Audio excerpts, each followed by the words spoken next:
faisait longtemps que Sim n'avait pas proposé de nouvelle moto 125.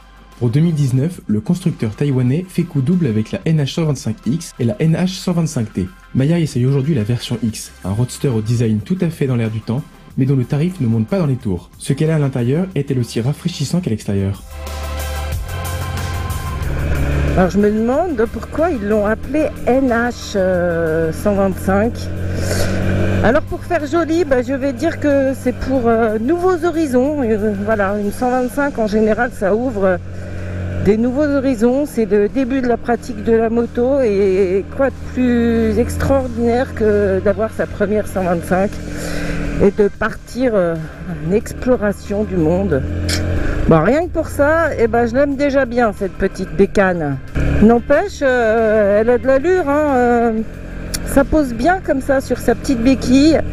Ils ont vraiment fait des efforts sur le look. Après, il y a quelques petits détails de finition bof, mais dans l'ensemble, franchement, c'est super.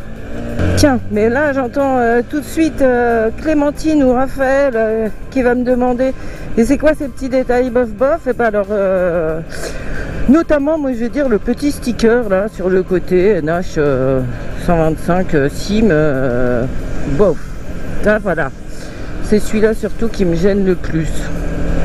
Vous l'aurez compris, hein, cette petite NH 125 elle me ramène un petit peu en arrière.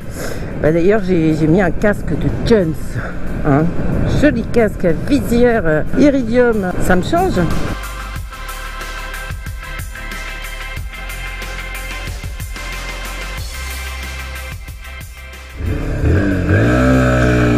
Et voilà, au démarrage, faut lui en rajouter un petit peu, hein, à ce petit moulin. Et puis l'embrayage est un petit peu mollasson, on va dire. Donc on fait cirer un petit peu pour obtenir un décollage assez franc.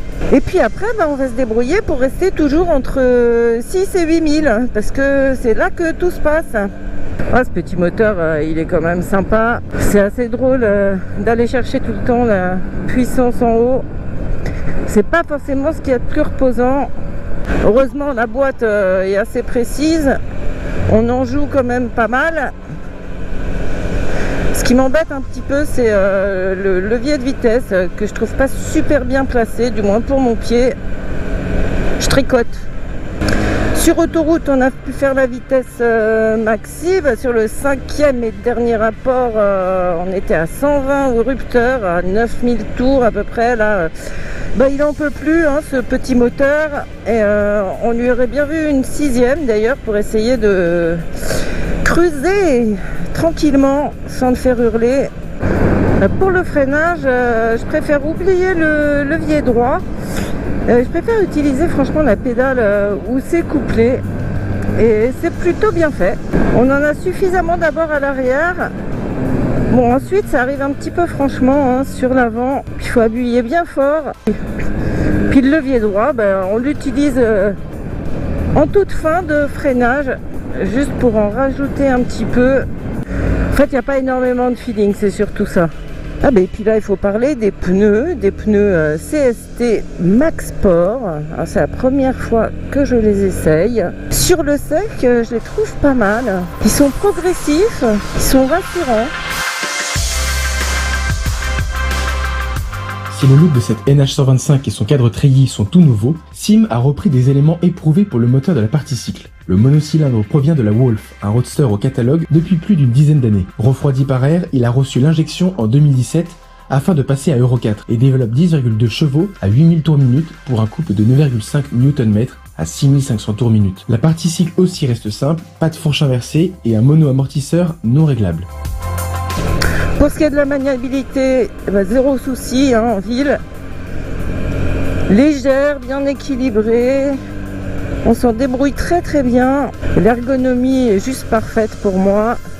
1m60, je vous rappelle. Avec mes petits talons.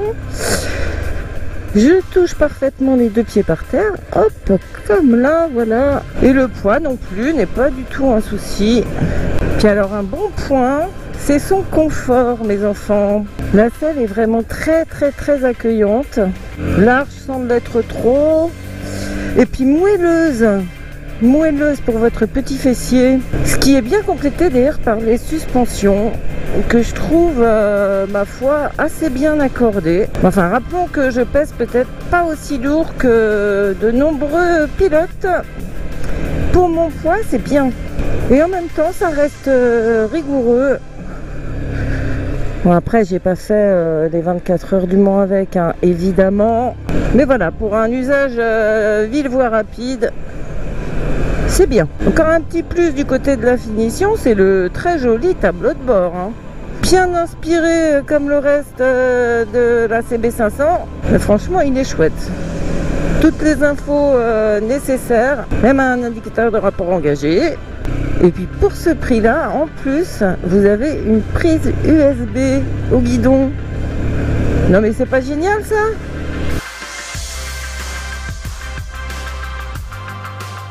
Certes, cette NH125 n'a pas une finition irréprochable, et son moteur comme sa partie cycle ne sont pas de dernière génération, mais c'est une petite moto amusante et efficace, économique à l'achat comme à l'usage, avec un style et des équipements tout à fait dans l'air du temps. C'est à se demander pourquoi dépenser plus.